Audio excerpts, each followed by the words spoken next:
I grew up knowing Lucas, mostly from a distance. We were from the same neighborhood, and our paths often crossed on the street, but our worlds were vastly different. I came from a simple family. We didn't have much, but we had each other. Lucas, on the other hand, was part of the well-known Grayson family, who owned the largest company in town. Everyone knew them, and almost everyone envied them. One day, as I was walking home from my job at the local grocery store, Lucas approached me. It was unexpected. We barely spoke before this. "Hey, Tiffany," he greeted, flashing a smile that made many girls in our town go weak in the knees. "Hi, Lucas," I replied, a bit surprised. "How are you?" "Good, thanks. Look, I was wondering if you'd like to grab a coffee tomorrow." The invite took me off guard. "Coffee? With you?" "Yeah, I mean, we've known each other for years, but never really talked. I'd like to change that. What do you say?" I hesitated, then said, "All right, why not?" From that day, things moved quickly. Our coffee date turned into dinners, movie nights, and long walks. We spent days getting to know each other. The more time I spent with him, the more I realized we had a lot in common. One evening, as we were walking by the river, Lucas turned to me and said, "Tiffany, these past few weeks with you have been amazing. I've never felt this way about anyone before." I looked up at him. "Lucas, this is all so new to me. I never expected any of this." He took my hands in his. "Neither did I, but now that we're here, I don't want to let you go." Days turned into weeks, and weeks into months.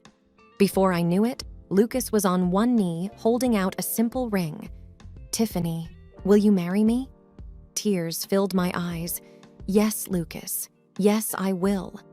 The news of our engagement spread quickly. Everyone was surprised. No one saw it coming. But here we were, two people from different worlds, finding love in the most unexpected place. As the wedding preparations began, I couldn't help but feel like I was living in a dream. The Grayson family was beyond supportive. They welcomed me with open arms, especially Lucas's mother, Mrs. Harriet Grayson. She was thrilled about our union and took charge of most of the wedding arrangements.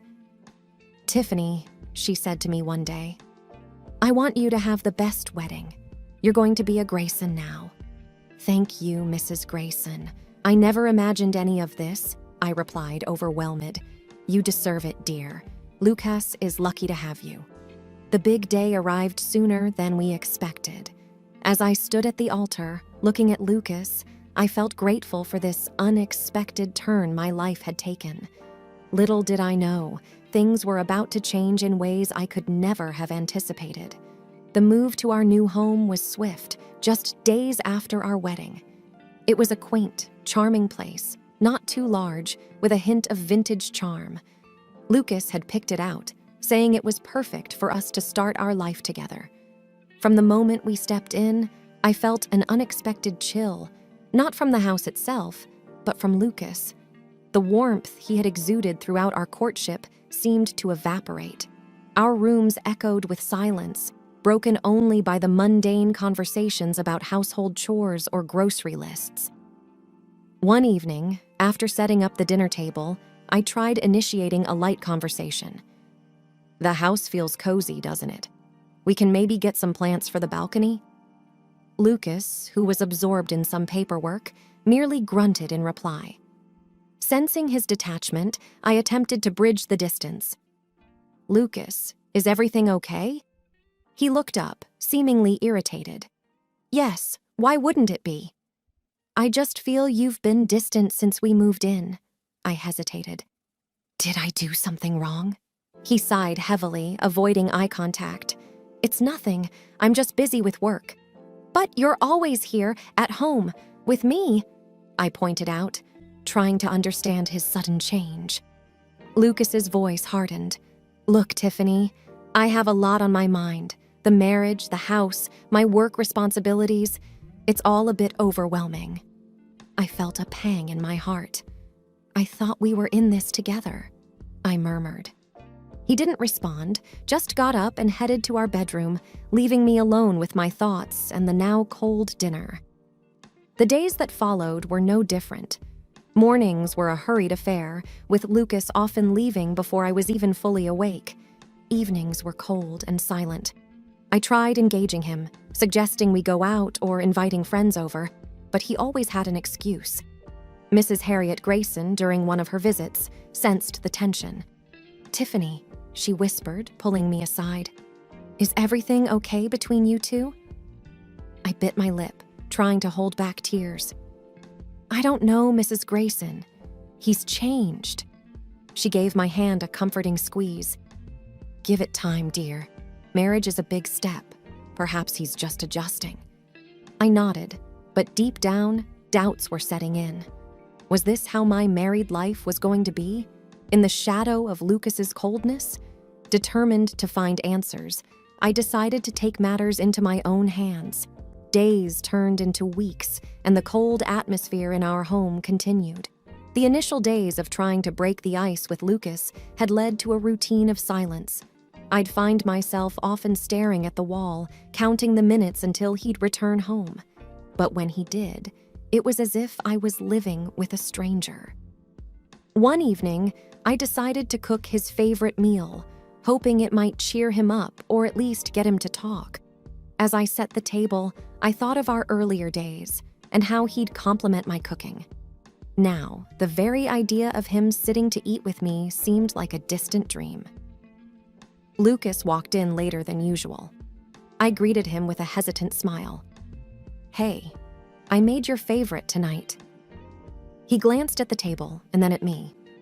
"I ate out." "Oh," I said, my voice barely above a whisper. "Okay." There was a moment of silence. "Lucas," I started, my voice firm, "we need to talk." He sighed, running a hand through his hair. "Not now, Tiffany." "When then? You've been distant for weeks. I don't even know what's going on in your life anymore." Lucas looked at me, his face expressionless. "It's just work. There's a lot of pressure." I nodded slowly. "But we used to talk, Lucas. We used to share. Now I feel like I'm living with a ghost." Lucas looked away, not meeting my eyes. "I need some space, Tiffany." The words felt like a blow. I took a deep breath, trying to keep my emotions in check. "Space? We live together, Lucas. We're married. If there's a problem, we should be facing it together." He didn't reply, just turned and headed towards our bedroom, leaving me standing there, lost and confused. The next morning, I woke up to find him already gone. The bed was neatly made, and a note lay on the pillow next to mine. "Had to leave early. Don't wait up." Days passed, and the pattern continued. Lucas would leave early and return late, often after I'd gone to bed. We became like two ships passing in the night, with barely any interaction. One afternoon, as I sat in the living room flipping through an old photo album, tears streamed down my face. Pictures of our early days, our smiles, our closeness, seemed like memories from another lifetime. Mrs. Grayson dropped by unannounced. Noticing my tears, she sat next to me, concern evident on her face. "Tiffany, what's going on?" Wiping my tears, I replied, "It's Lucas, Mrs. Grayson. He's changed. I feel so alone." She looked at the pictures and then at me. "Marriage has its ups and downs, dear, but communication is key." I nodded. "I've tried talking to him, but he shuts me out." Mrs. Grayson patted my hand gently. "Then maybe it's time to take a different approach. Find out what's really bothering him." Taking a deep breath, I nodded. "You're right. I need to get to the bottom of this." Determined to uncover the mystery behind Lucas's behavior, I decided it was time to take matters into my own hands. The nights were the hardest. Alone in the vast mansion, I'd often find myself waiting for Lucas to walk through the door. But more often than not, the ticking of the clock was the only sound that kept me company. One evening, after yet another night alone, desperation took over. I decided to call Mrs. Grayson. Perhaps she knew something I didn't. Maybe she could talk some sense into Lucas. "Mrs. Grayson?" I started hesitantly, when she picked up the phone. "It's Tiffany. I was hoping to speak with you about Lucas." There was a brief pause, then in a softer tone, she replied, "Oh, Tiffany, what's the matter?" Taking a deep breath, I confessed, "Lucas hasn't been coming home. He's hardly ever here, and I don't know what to do." To my surprise, her tone shifted instantly. "Tiffany, my son has responsibilities, bigger than you might understand. He's managing a massive company, trying to maintain our family's legacy." Stammering, I tried to explain. "I understand, but he doesn't come home. At all. Nights are so lonely." Mrs. Grayson's voice hardened. "You knew what you were getting into when you married him. You need to adjust and be grateful for the life he's providing you." Tears filled my eyes. "I just want our marriage to be how I imagined." There was a cold silence. Then she said, "Lucas mentioned you might be difficult, always wanting more. You should be thankful for what you have, Tiffany." The conversation ended shortly after, leaving me even more bewildered and alone. Whatever Lucas had told his mother had painted me in a terrible light. What was he hiding? Why was he driving this wedge between his family and me? It was clear that I needed answers, and I was determined to find them.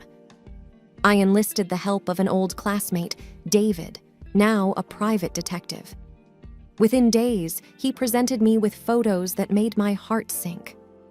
Days turned into nights, and my sense of isolation grew. Each evening felt like an echo of the previous one. I'd walk through the grand halls, touching the expensive decor, but feeling more disconnected than ever. One gloomy afternoon, while I sat in the drawing room staring blankly at the pouring rain outside, my phone vibrated. It was an unfamiliar number. "Hello?" I said hesitantly. "Tiffany, dear, it's Aunt Margaret, Lucas's aunt." Surprised, I replied, "Oh, hello, Aunt Margaret. It's nice to hear from you." Her voice was warm, but there was a hint of concern. "I just wanted to check in and see how you were feeling, dear. It's been so long since our last chat." I was puzzled. "I'm fine, thank you. Why do you ask?" She hesitated, then said, "Well, Lucas mentioned you'd been struggling lately. He said you'd been having a tough time adjusting and dealing with some personal health issues?" I blinked in confusion. "Health issues?" Aunt Margaret continued.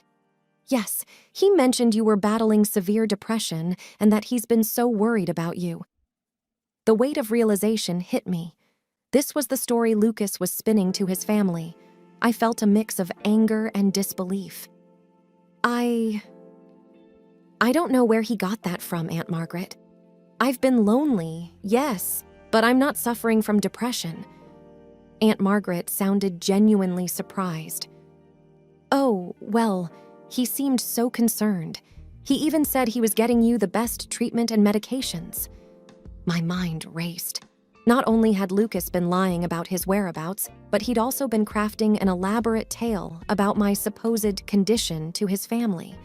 Trying to keep my composure, I said, "Thank you for your concern, Aunt Margaret. I'll have to talk to Lucas about this." Before we ended the call, she added, "Well, since you're feeling better, I'd love for you to come to my birthday celebration next week.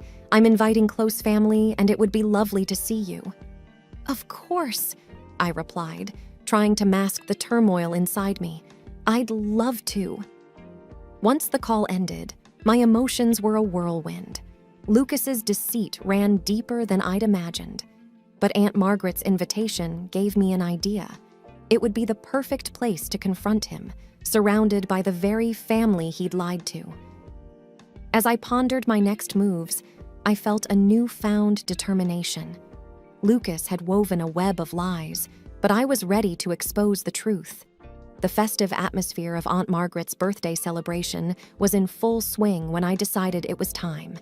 As guests laughed and chatted, I took a deep breath, preparing myself for the confrontation. Lucas stood amidst a group, laughing at some joke, appearing to be the perfect son and husband. I approached him, my hands clutching the jars of medication, each one empty. The murmurs of the gathering dimmed as all eyes turned to us. With every step, my resolve hardened. "Lucas," I said, my voice loud enough to command the attention of the room. I placed the medicine jars in front of him, their labels glaringly evident. He glanced at them, his laughter fading, confusion clouding his eyes. "What's this?" he asked, his tone flippant.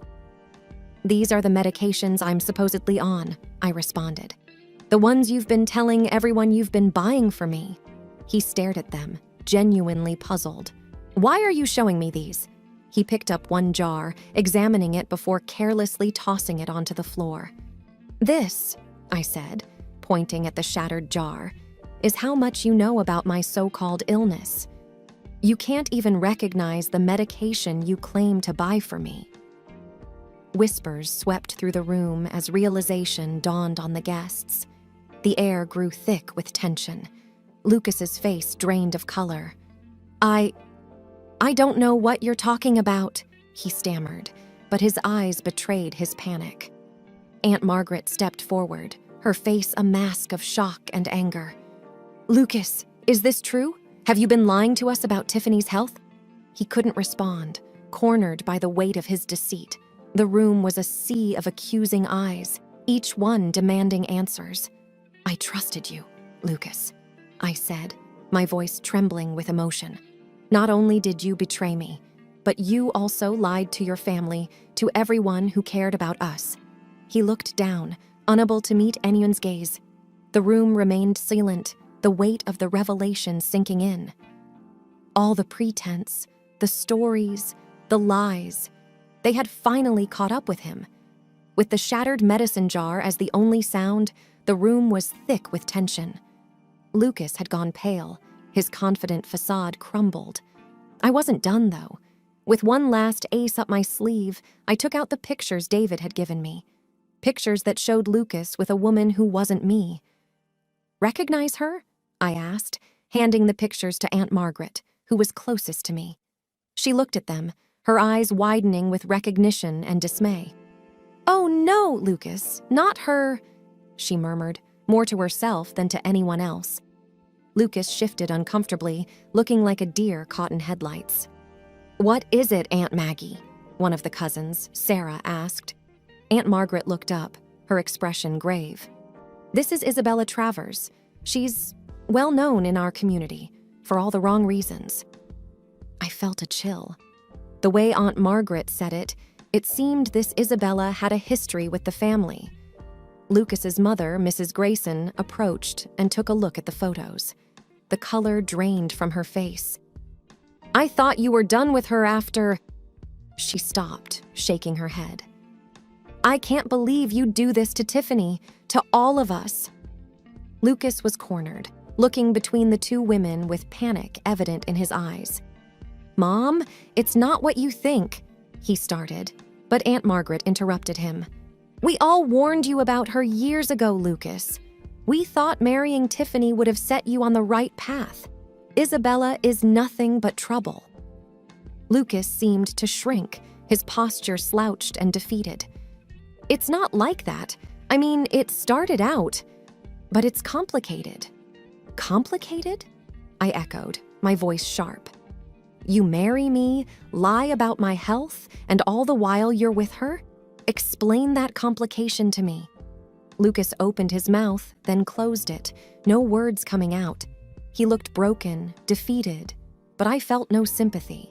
He had deceived everyone, and it was time for the truth. Aunt Margaret, visibly upset, handed the photos back to me. "Tiffany, I'm so sorry," she said. "You deserve so much better than this." I nodded, looking at the pictures. "Thank you, Aunt Maggie. All I wanted was the truth." The room was filled with murmured conversations as the party guests processed the revelations. Lucas looked around. No friends in sight, no allies to defend him. He had played his games, and now he was facing the consequences. For the first time since this ordeal began, I felt a weight lifting off my shoulders. The truth was out, and I was ready to move forward, away from the lies and deceit that had become my life. The sun was setting, painting the sky in shades of orange and pink. The beauty outside stood in stark contrast to the turmoil that had just occurred inside the Grayson household. I sat on the porch steps, taking a moment to collect my thoughts. David approached me, his usual confident demeanor replaced with genuine concern. "Are you okay?" he asked. I looked up, forcing a smile. "I will be. Thanks for everything, David. Without you, I'd still be in the dark." He sat down next to me. "I just wish I could have done more. No one should go through what you did." I sighed. "It's done now. All that's left is to move forward." He looked out towards the horizon. "What will you do now?" "I haven't decided," I replied. "But I know I can't stay here. I need a fresh start somewhere away from all this." David nodded. "You deserve happiness, Tiffany. Don't let anyone tell you otherwise." I smiled, feeling a warmth despite the situation. "Thank you, David." Inside, the murmur of voices continued. Some of the family were angry, some confused, but the truth was out, and everyone knew it. I had no intentions of going back inside. Not now, not ever. My phone buzzed.